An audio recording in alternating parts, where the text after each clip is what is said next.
Maen wedi gofyn I fi I siarad am feirch ac am gyffylau.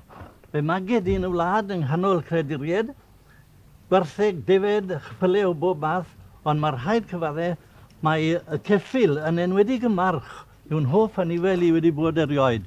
Dwi'n credu bod dim byd yn mwy cyffroes ac mwy gwrol I glystiau dyn I wrando arno fe na gweryriad march. Mae'n rhoi rhyw gyffro a rhyw egni newydd yn do fe'n gyfan gwbl.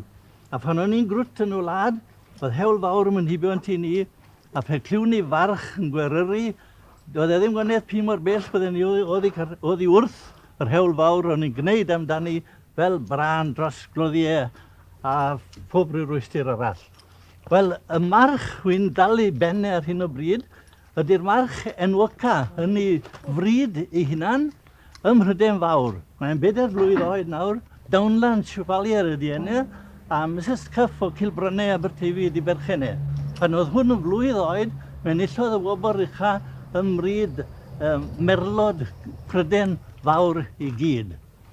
Pan o'n i'n grwt, allai bod e'n blentynydd I fi gydnabod hyn nawr, pan o'n i'n grwt, mae'n uchelgas I chai mewn bywyd hyd nes o'n I bwtia 10 oed oedd bod yn ddilyn march. A dyma fi'n cael y fraint un waith eto, a gydio hen march beth bynnag am ei ddilynau. Wel, roedd hi'n draddodiad yn y wlad i'r ddyn y march, i'r march I alo heibio ffermydd lle roedd cysig ac yn y blaen, unwaith bob pythefnos. Ac roedd y cysig, wel, y gwir pawb sy'n gyfarwydd a bywyd gwlad yn gofyn neu'n wyned. Gwyned oedd y gardd yn un ddefnyddio, bob 2 wythnos, ac wedyn oedd e'n ddwy modd heibio yn ei dro yn yr amser priodol. Wel, roedd e'n draddodiad hefyd, le bynnag fydde'r march yn mynd, roedd e'n cael llety noson, fe hau berchenog neu ddilynydd, yn rhad ac am ddim a chroeso mawr yn ffarm bynnag bydde fe'n digwydd bod. A yng Nghartre un pen rhyw yr adeg hwnnw, yn digwydd bod yn un o'r llefydd hynny. Roedd i'r march yn nodweddion nodedig I hunan, ond roedd y dilynydd march yn llawn gymaint o gymeriad os nad mwy na'r march I hunan. Roedd yn gofyn fod e'n berchen ar rai nodweddion go nodedig. Enghraifft, bydde dim iws i'r sant I fod yn ddilynydd march, neu bydde fe a'r march wedi llwgu yn gynnar ar ei taith. Roedd felly'n ofynol i'r dilynydd march I fod I fynd bach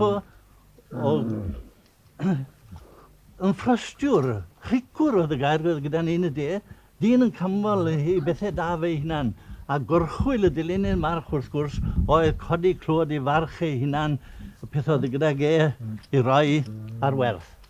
Wel, oedd yn gofyn iddo fe fod yn bach o leidir hefyd, dwi'n rhywbeth bach o'r sgubor ar slei, brig ysgub o gyrch neu rhywbeth o'r fath, I borthu yr anifel oedd gyda o falu mor dda amdano fe. Dwi ddim yn digon hen yn hunan I gofio am brydasau cyffylau, ond mae glywes lawer o hanes hynny gan bobl, hen bobl yn ynyddiau I.